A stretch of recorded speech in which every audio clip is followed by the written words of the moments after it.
Today on the CTV News at 5, how protesters fighting logging near beaver mines are continuing their battle. And what are you getting your mom for Mother's Day?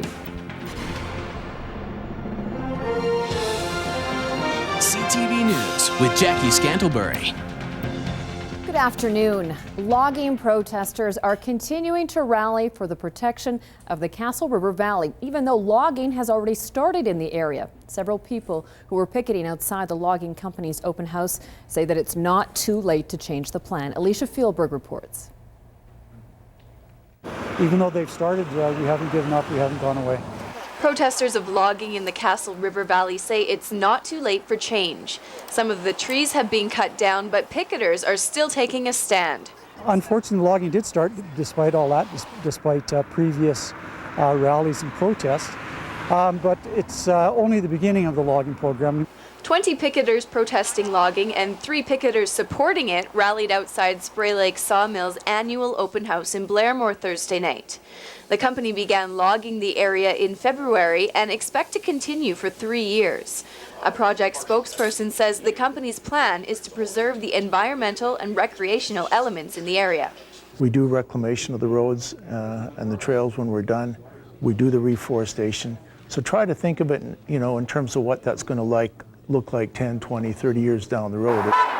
In January, logging protesters rallied for 3 weeks near the project site by Beaver Mines. 4 picketers were arrested for refusing to leave, but the charges were later dropped.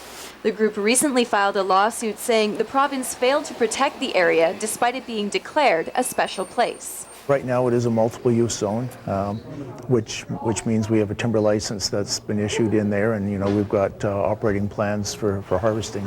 And that's just part of what that landscape is zoned for right now. It is a special place, and it is supposed to be a protected area, and there shouldn't be any logging going on here at all. The Castle Crown Wilderness Coalition has asked for a judicial review of the logging license in Calgary's Court of Queen's Bench. The group is now waiting for a court date. Alicia Fieldberg, CTV News, Blairmore. Protesters say opinion polls show more than 75% of people in the area oppose clear-cut logging in the Castle region. A Lethbridge man who admitted to stealing over $100,000 worth of jewelry from a downtown store to pay off a gambling debt won't serve any time behind bars. Juan Calero Perez worked as a sales clerk at the Charm Diamond Center at Park Place Shopping Mall from December 2010 to January 2011. And during that time, it's estimated that he stole $116,000 worth of rings, necklaces, and diamonds. Some of the jewelry was recovered from a local pawn shop, but $49,000 was never recouped. Calero Perez was sentenced to 2 years less a day of house arrest, and he has to repay $600 a month in restitution. The judge in the case said that the sentence would allow Calero Perez to continue working at his new job in Calgary and be able to repay his victims. Meanwhile, thieves in Cranbrook made off with about $140,000 in jewelry from the Tamarack Mall. It happened at People's Jewelry early Thursday morning around 3 a.m.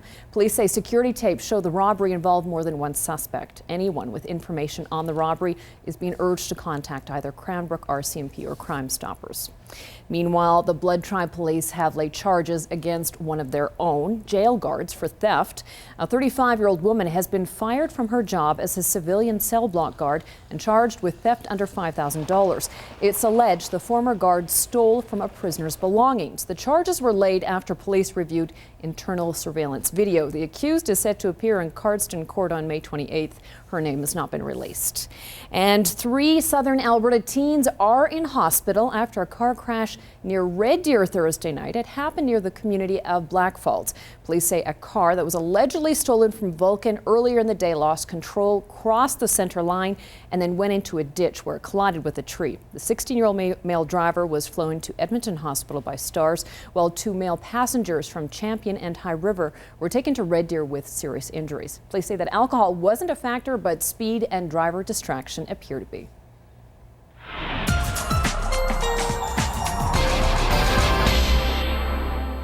Well, Dory Rossiter, it would appear that Mother Nature is playing nice for our Mother's Day weekend. Yeah, it's really nice. We have had some Mother's Days where we've been dealing with snow, shall we say, and lots of precipitation and chilly temperatures, but that's not the case for this Sunday. Wait till you see the 5-day forecast. It's going to be a nice one. So maybe get outdoors and barbecue something for Mom. That would be great. I'll have all the details in a couple of minutes. And we're going to have some ideas of some other things you can get for Mom coming up later in the news. Brooks fire crews are at the scene of a massive blaze at a multi-unit duplex complex. Black smoke poured from the home and flames shot through the windows as crews tried to douse the fire.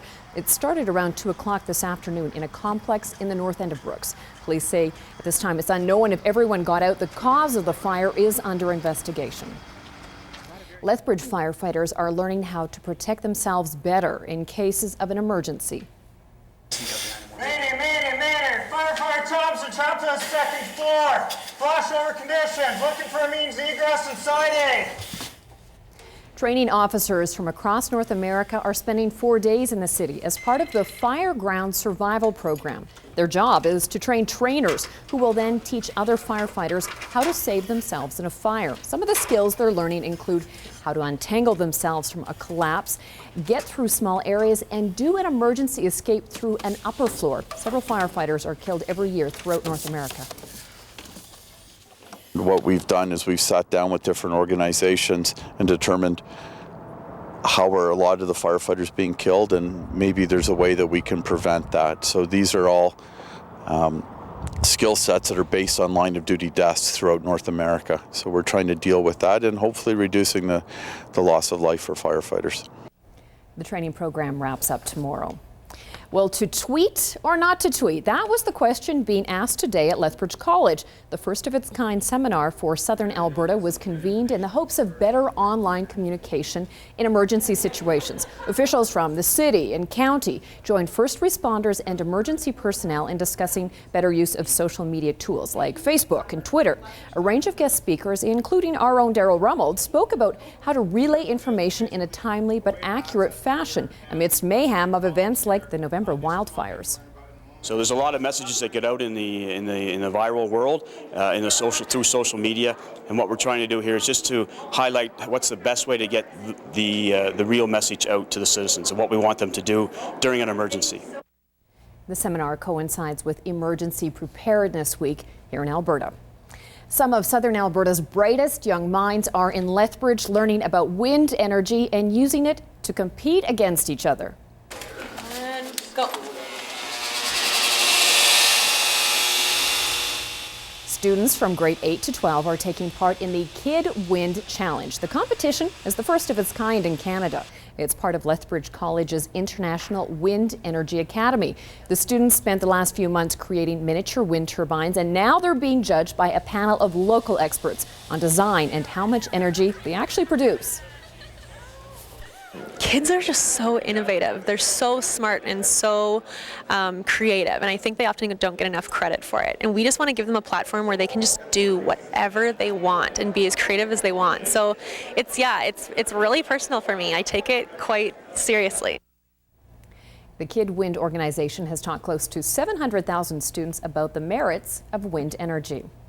Well, this weekend is Mother's Day, and along with greeting card sales, long-distance phone calls, and of course, flower shop visits, they will be the busiest places this weekend. Everyone is looking for something unique, perhaps something creative as a gift idea for good old mom. And CTV's Gareth McDonald reports, although we love our moms, many will be still scrambling to make their mom feel special on their special day.